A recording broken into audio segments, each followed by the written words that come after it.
এই রকম মুখরোচক খাবার খেতে চাইলে আর রেস্টুরেন্ট যেতে হবে না। রেস্টুরেন্টের মতো খুব সহজেই বাড়িতে বানিয়ে ফেলুন ফুলকপির মাঞ্চুরিয়ান। প্রথমে ফুলকপিগুলো ফুটন্ত গরম জলে লবণ দিয়ে 2 মিনিট নাড়াচাড়া করে তুলে নিয়ে জল ঝরিয়ে ঠান্ডা করে নিতে হবে।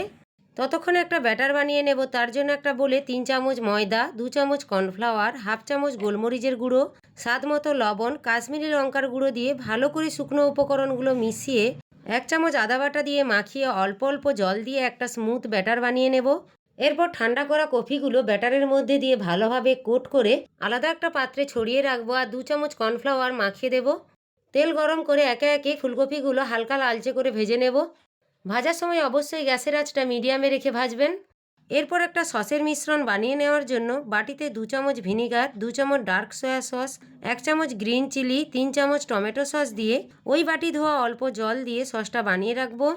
এরপর কড়াইতে অল্প তেল দিয়ে ওতে পেঁয়াজ, আদা, রসুন, কাঁচা লঙ্কা কুচি দিয়ে ভাজা হলে সসের মিশ্রণটা দিয়ে নাড়াচাড়া করে কালারের জন্য দিয়ে দেবো 1 চামচ কাশ্মীরি লঙ্কার গুঁড়ো, স্বাদ মতো লবণ, গোলমরিচ গুঁড়ো।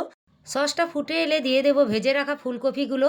তারপরে কিছুক্ষণ নাড়াচাড়া করে ধনেপাতা কুচি ছড়িয়ে নামিয়ে নেব। সবসময় তো আপনারা ফুলকপির অন্যরকম রান্না করে খান, একবার এই রেস্টুরেন্ট স্টাইলে ফুলকপির মাঞ্চুরিয়ান রান্না করে দেখুন, ভীষণই ভালো লাগবে খেতে। আমার ভিডিও যদি আপনাদের ভালো লাগে তাহলে চ্যানেলটি সাবস্ক্রাইব করে পাশে থাকবেন।